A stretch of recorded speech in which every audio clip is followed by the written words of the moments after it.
दोस्तों, कहानी इस प्रकार शुरू होती है कि मैं आपका प्यारा शरद इंग्लिश मीडियम स्कूल में एक अध्यापक के पद पर काम कर रहा हूँ। जैसा आप लोग जानते कि इंग्लिश मीडियम स्कूलों में बच्चों से ज्यादा टीचर बदल जाते हैं, तो मेरी कहानी की शुरुआत फरवरी माह में हुई थी। नम्रता नाम की एक टीचर का चयन मेरे स्कूल में हुआ। जब हम लोगों का परिचय कराया गया तो मैं उसे देखता ही रह गया। सांवला रंग के बावजूद उसकी बड़ी बड़ी आंखें और मैचिंग पहनावे के कारण वो गजब की माल लग रही थी। हम लोगों को बड़ी मुश्किल से कोई खाली पीरियड मिलता था, इसलिए अधिकतर समय स्टाफ रूम खाली ही रहता था। और मेरी किस्मत शायद थोड़ी अच्छी थी कि जब मेरा खाली पीरियड होता तो उसी समय उसकी भी कोई क्लास नहीं होती थी, इसलिए मेरा और उसका साथ 1-2 घंटे के लिए अक्सर हो जाया करता था। शुरू में वो मुझसे दूर अलग चेयर में बैठती थी, फिर बात होते होते वो मेरे पास बैठने लगी और अक्सर हम लोग हैंडशेक भी कर लिया करते थे।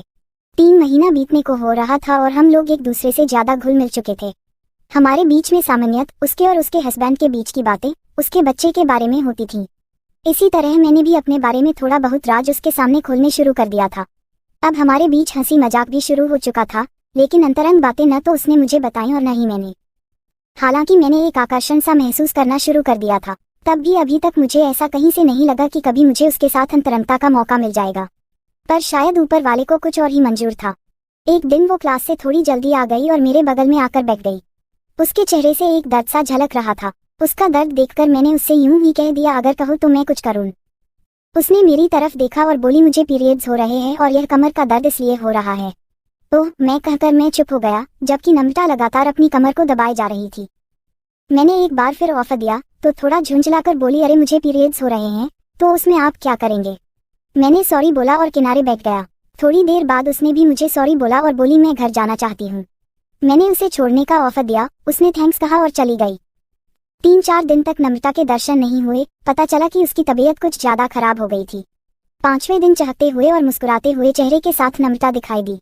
मैंने उसे नजरअंदाज करना उचित समझा, लेकिन नम्रता मेरी तरफ हाथ बढ़ाते हुए बोली, और मिस्टर सक्सेना कैसे हैं आप। मैं ठीक हूँ, और आप कैसी हो। वो बोली, बस पीरियड्स खत्म, दर्द भी खत्म। मैंने उसकी आंखों में देखते हुए कहा, पीरियड्स तो एवरी मंथस होता है, तो क्या आपने इस पीरियड्स के वजह से छुट्टी ली। वो नहीं, पीरियड्स के वजह से नहीं, घर में कुछ फंक्शन था जिसके वजह से मुझे छुट्टी लेनी पड़ी। मैंने आहें भरते हुए कहा, थैंक्स गॉड, मैं तो समझा कि आपकी तबीयत खराब हो गई है इसलिए आपने छुट्टी ली है। उसने मुस्कुराकर बातें खत्म की। यूं ही दिन बीतते गए और मेरा आकर्षण बढ़ता ही जा रहा था। और शायद आग उधर भी लगी थी, क्योंकि जितनी तवज्जो वो मुझे देती थी किसी और को नहीं देती थी। हालांकि यह भी हो सकता है कि यह केवल मेरा भ्रम मात्र ही हो, क्योंकि तवज्जो तक तो ठीक था, पर इससे आगे बात बढ़ ही नहीं पा रही थी। धीरे धीरे समय बीतता जा रहा था और मैं सोच रहा था कि आज मैं उससे अपने दिल की बात करूंगा, कल उससे अपने दिल की बात करूंगा, नहीं कल तो पक्का ही करूंगा। इस तरह करके फिर दिन बीतने लगे और मेरी हिम्मत नहीं बढ़ रही थी। फिर वो वक्त आ ही गया। मेरे जन्मदिन की बात थी। सुबह से लोग मुझे विश किए जा रहे थे, पर नम्रता का कहीं अता पता ही नहीं था। वो मेरे सामने सुबह से ही नहीं पड़ी। मेरी भी क्लास पर क्लास थी। वो 2 पीरियड का वक्त था जब हम और नम्रता दोनों ही खाली होते थे। वो वक्त करीब आ ही गया। मेरे स्टाफ रूम में आने के कुछ देर बाद वो भी आई। लाल साड़ी और कट ब्लाउज में वो बहुत ही सेक्सी लग रही थी। मेरे बगल में आकर बैठते हुए मुझे विश किया और बोली, कहिए सक्सेना जी, मैं आपको क्या गिफ्ट दूं। मैं जो मर्जी आपकी, मैंने थोड़ा सभ्यता दिखाते हुए कहा। नम्रता, नहीं नहीं, आज आप जो कहेंगे वो गिफ्ट मैं आपको दूंगी। इस बार मैंने मौका चूकना मुनासिब नहीं समझा और उसके तरफ नजर गड़ाकर कहा, सच में मना तो नहीं करोगी आप। नम्रता, नहीं, आप बोलो तो सही। मैं, ठीक है, मुझे आपसे दूध और मलाई चाहिए। नम्रता मेरी बात को समझ तो गई, लेकिन फिर बोली, लेकिन यहाँ पर मैं कहाँ से दूध और मलाई लेकर आऊं। मेरी नजर अभी भी उसके ऊपर टिकी हुई थी। मैं, देखिए, अब आप बनिए नहीं, आप ऊपर से दूध दे दीजिए और नीचे से मलाई दे दीजिए। वो मुस्कुराते हुए बोली, सक्सेना जी, कमीनापन कर गए आप। मैं, नहीं देना तो कोई बात नहीं, आपने मेरी मर्जी गिफ्ट देने को कहा था तो मान लिया। मेरे हाथ पर हाथ रखते हुए बोली, मैं कहाँ दूध और मलाई देने से मना कर रही हूँ, पर यहाँ पर कहाँ से दूं। दूध और मलाई निकालने के लिए आपका सपोर्ट भी तो चाहिए। मैं आपको सपोर्ट देने को तैयार हूँ। उसने मेरे मुंह से शब्द सुना तो वो भी बिंदास हो गई। नम्रता मुझे इस तरह घूरते देखकर बोली, इस तरह क्यों घूर रहे हो। मैंने कहा, मलाई अभी बाकी है। नम्रता, हाँ मैं जानती हूँ, और तुम तो नहीं भूले ना। मैं नहीं भूला। इतनी बात हम दोनों के बीच हो पाई थी कि तभी 2-4 बच्चे कुछ सवाल लेकर नम्रता के पास आ गए। नम्रता ने मेरी तरफ देखा, मैंने अपने हाथ झटक कर चुप रहने का इशारा किया। खैर, घंटी बजने पर बच्चे चले गए। हम दोनों ने क्लास लगने और गैलरी खाली होने तक इंतजार किया। थोड़ी देर बाद नम्रता और मैं उठे और बाथरूम में घुस गए। करीब 5-6 मिनट बाद दरवाजा खटकने के साथ एक आवाज यह कहते हुए सुनाई पड़ी, निकला नहीं क्या अभी तक। मैंने भी जवाब दिया, बस जान रुको, खलास होने वाला हूँ। आहा करते हुए मैं खलास हो गया। उस दिन तो मुझे मेरी गिफ्ट मिल गई, लेकिन आगे ऐसा कोई मौका नहीं मिल रहा था कि उसके साथ खुलकर खेलने का मौका मिले। हाँ, स्कूल में जब कभी मौका मिलता था तो मैं उसके दबा देता था। इस बीच कई बार मैंने नम्रता से वही खेल दोहराने के लिए कहा, लेकिन वो साफ मना कर देती। हाँ, इतना पता चला कि उसका आदमी अब वो मजा नहीं देता था जो कभी दिया करता था। अब तो उसको इस बात की चिंता भी नहीं रहती कि नम्रता को मजा आया कि नहीं। उसी तरह मेरी हालत थी कि जब कभी भी मैं अपनी बीवी को करने के लिए कहता तो वो मना कर देती।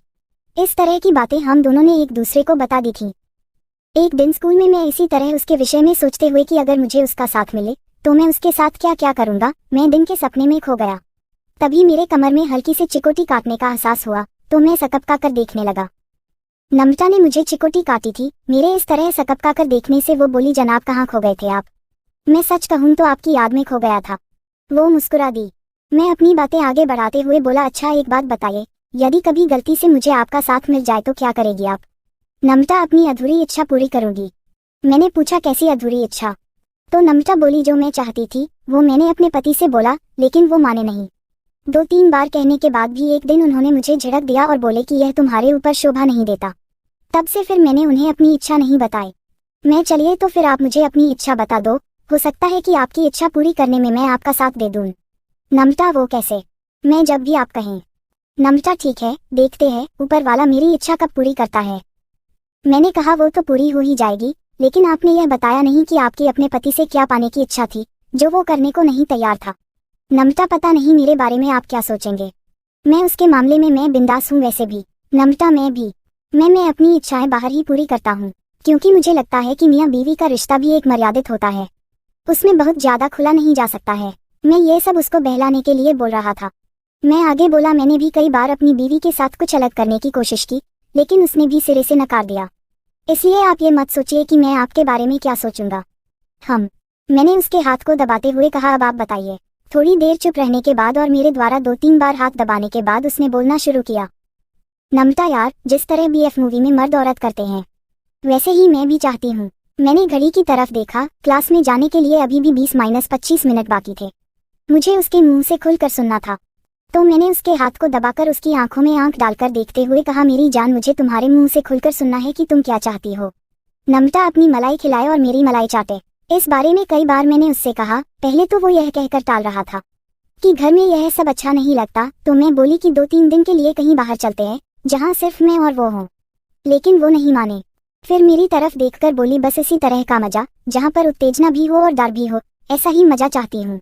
दोस्तों, आगे की कहानी सुनने के लिए चैनल को सब्सक्राइब करें।